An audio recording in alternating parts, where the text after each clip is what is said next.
is the pink and blue cane, and it's made out of pink and white Skinner blend and cornflower blue and white and a Skinner blend. And I took it to a triangle. I cut my triangle pieces out and I made a hexagon. Now my intentions are, and I'm not sure this is going to work, as much glass and ceramics as I've covered, I'm not really convinced on this idea, but we're going to go with it and see if it works. I want to put a pink bottom, put Hexagon Shape cane in here, fill it all the way out, and cover the sides of this dish up to the top. I can't take it over or I'll never be able to get it off of the dish. And I don't want to keep it in the dish. And so I'm going to have to bring the sides up to just right here on top so I can loosen it up and break the seal after it's baked. And then I'll put a blue bottom on it and bring the sides up and meet them on top here. So that's where we're headed with this. I'm not sure it's going to continue to go there, but that's where I'm headed.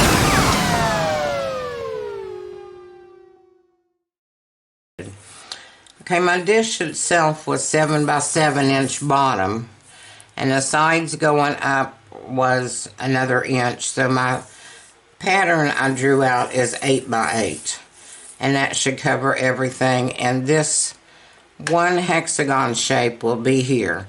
I did it slice by slice. 1, 2, 3. 1, 2, 3. And you get a straight line. And then 1, 2, 3 on the other side, join them together, and you have a straight line, and then you combine your straight lines. Because right here is my center. So I'm going to take a needle tool and punch my center, because I have a piece of clay underneath here with setting on parchment paper for right now. And I'm going to go through and just take the needle tool into these points to give me some clue of where I've headed. Now, this is a 7-inch square. I haven't put the sides on it yet because that was my dilemma. If I put the sides on it now, okay, I've got those 3 down, and I'm just going to join these 3 up.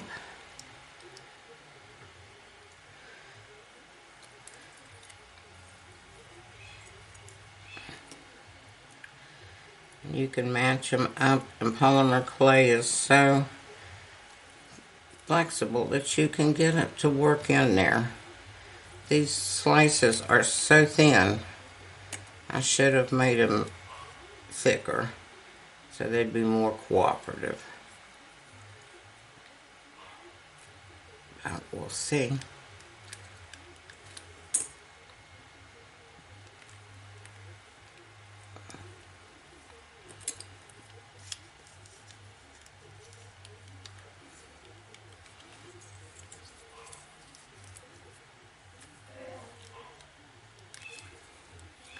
Straighten up your sides.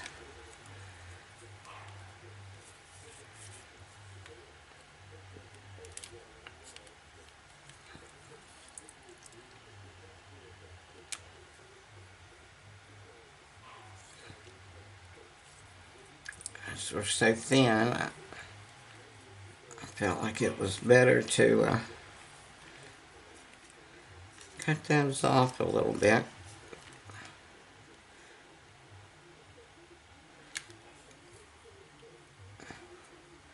If my slices were thicker, they wouldn't distort as easily. Okay, I will take my little cane bender.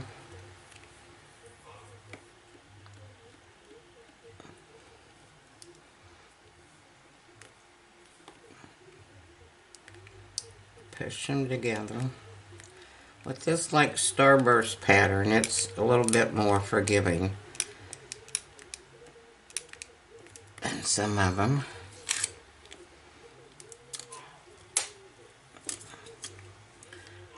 Now let's get these edges straight.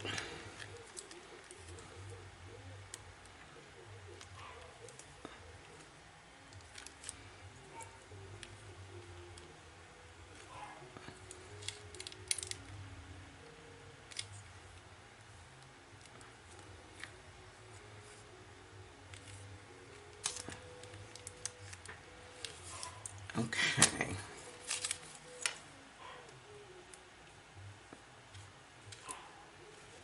I'll run my blade over it very lightly to get some of that other off of there.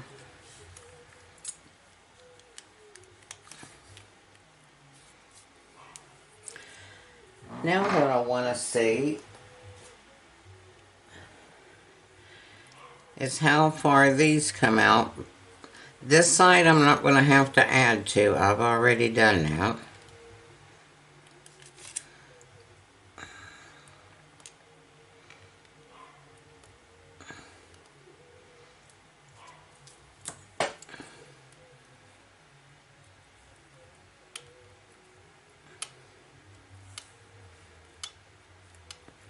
And if you put your clay down on your work surface or a tile and let it stick, then you can work your clay back into the lines where it should be. But it's got to be stuck to something, even if it's just a little bit, so it doesn't move.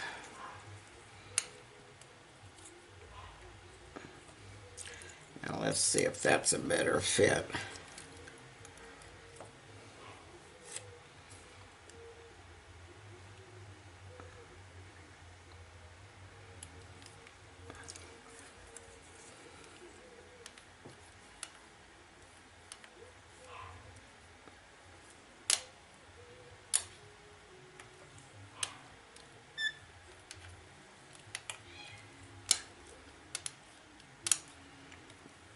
And just manipulate it to where it does fit. And the reason I'm showing you this is because sometimes this may happen to you as well.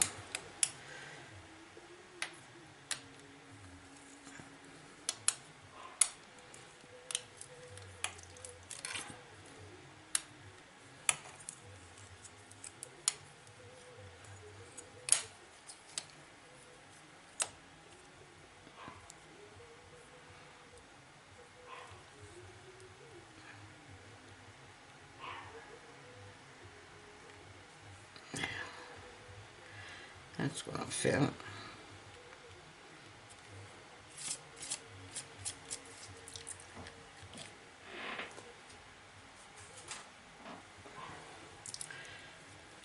That's what I'm going to guess is the same way. Let's see.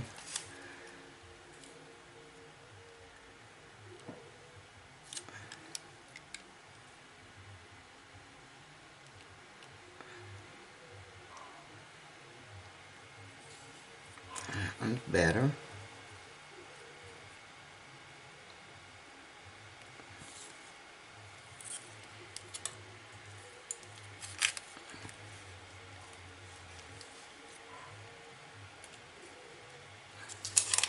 Okay, now I've got this on a piece of parchment paper so I can turn it around and work on it.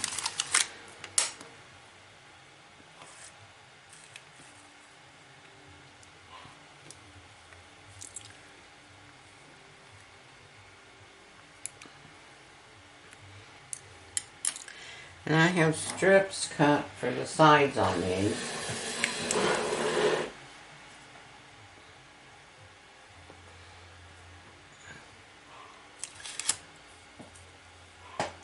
Which I'm going to put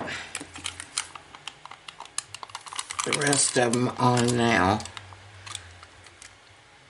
because I think it would be easier putting them on now than trying to get them on once they're in the dish.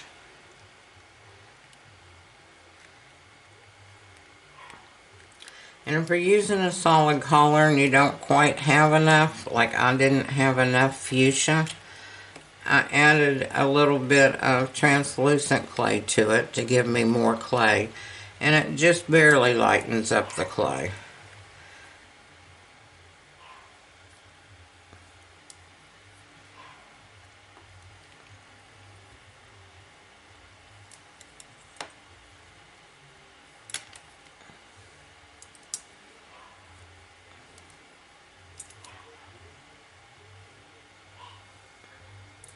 Let's see where I'm matching them up. This one, I bet, goes this way. Yeah.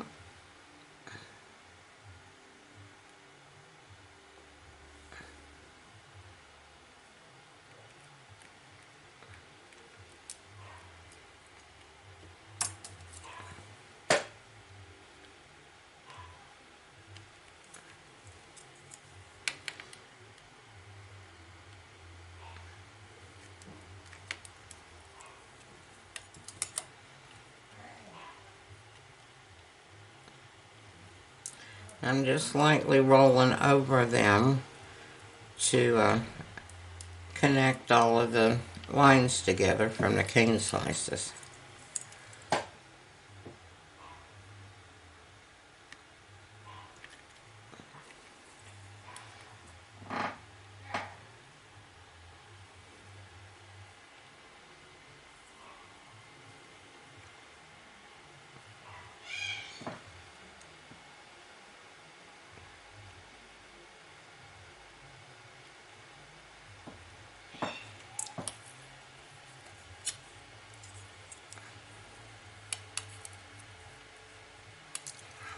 Straighten up these sides.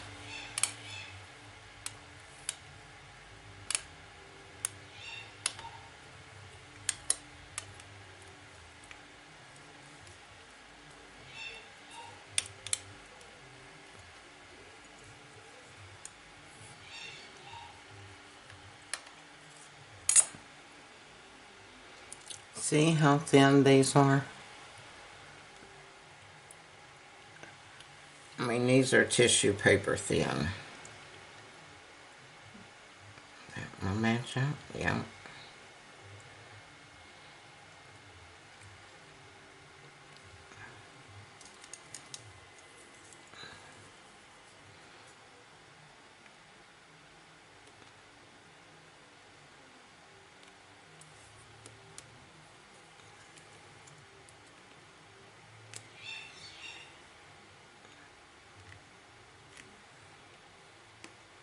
And this whole line here should be straight. And this one.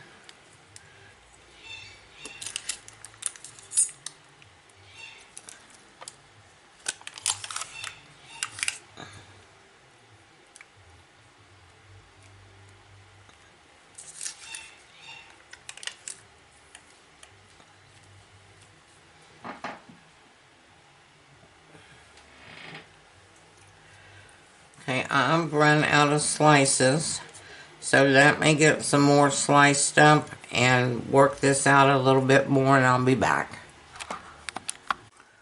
Well, so far I hope you see what didn't work and why, and I filmed that part of it, but after I cut the rest of the slices to put on to complete the kaleidoscope cane all the way out, I stopped filming because I wasn't sure what I was going to do. So I first grabbed this round bowl, just an old round bowl, and I put my veneer into this bowl, and it scalloped out because it was just too big. If I was going to put a cane on this bowl, I'd put it directly on the bowl, whether it be on the inside or the outside, more than likely on the outside. But it was just too much clay for this bowl. So I thought, once I looked down at it, and I couldn't go in and cut the cane in two and cut out some clay to make it meet each other without the big fold in the middle, because then I'd lose the design of my cane. But once I actually looked at it, this is what it looked like. See the deep scallops? This happens to be a taco salad shell, I guess you call it. I have a set of them. There's metal, and you put your taco shell inside here and bake it, and then you have a shell to make a taco salad in. And I've had this sitting in my studio for months now, waiting to put something on it because I thought that would be such a cool shape. And it is. It worked in this. And the only thing is you need to really make sure when you've got this much movement inside something to get the air bubbles out. Now this isn't baked yet, but this is what it looks like when I put my complete kaleidoscope pane. This was started out at an 8 by 8 inch piece that I had made, that veneer. And I put it in there and it just worked. This isn't baked yet. So once it's baked, I will decide then if I'm going to put a backing on it once I get it out of this metal pan. It may be thick enough not to have to back it, but if I have to back it, I can back it with the blue clay that I originally had planned. But I'll get this baked and I'll show you the final result in another video, because we're going to start on some other canes that I made.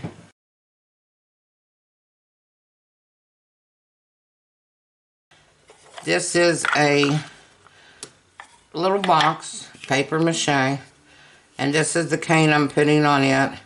It'll take 4 slices to fit here. And then I'm thinking about putting a slice along the bottom up to the top. But I'll do a complete video on that one. Another one that I'm going to be working on. Another one I'm going to be working on is the cane that I showed you in the other video. And this, I turned it into a square after I had it in a triangle and made a kaleidoscope cane. But I turned it into a square. And I saved, you know, I save all my jars and stuff. Well, I saved, if I can get it off,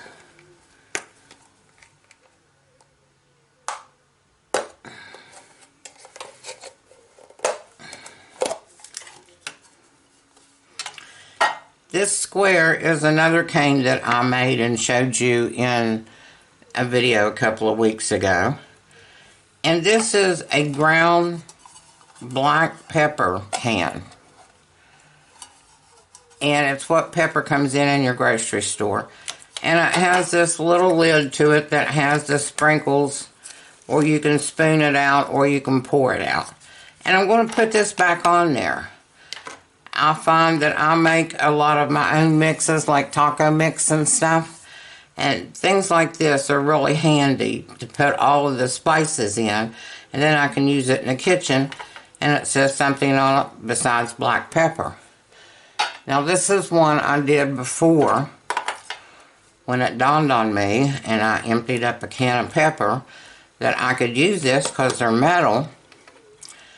And I put a decorative strip down the side of this one. And this happened to be another black cane that I had just put together. And I'll build these right on the box. And put these right on the box. And I will put well-bond glue on those. And we'll do a video on that one. And then I have another bottle. I do not know what came in this. But this came from my kitchen and I took the labels off. And I'm going to use a combination of this smaller cane. It's the same cane as this one, I just reduced it more. And put this on there. And then this little cane I showed you that I reduced possibly too much. It has some of the same collars in it as these do. And I'm going to put it up here. It just fits right around the edging. And depending on how many slices it takes to go down these, I may put another strip down in the middle of it or so. So that's what's coming up. And I'll get those done and get them out to you. But I did want to show you what I felt I did incorrectly in the video with this pink kaleidoscope cane. But really and truly, I can't wait to get this baked and see what it looks like. I really, really like it in this. And I like the wavy. And I've not used it before, so we'll have to pry it out and get it out of there. But I'm really glad that this has come up because I've been wanting something to do with this pan anyhow. Thanks so much for watching. I really appreciate you all. I really do, because I love showing what I know to do. And I don't care to show my mistakes, you know. You may make them too. And at least you know there's a way that they can be corrected if you just hunt long enough. So until the next one comes out, happy claying. Thanks, everyone. Blessings.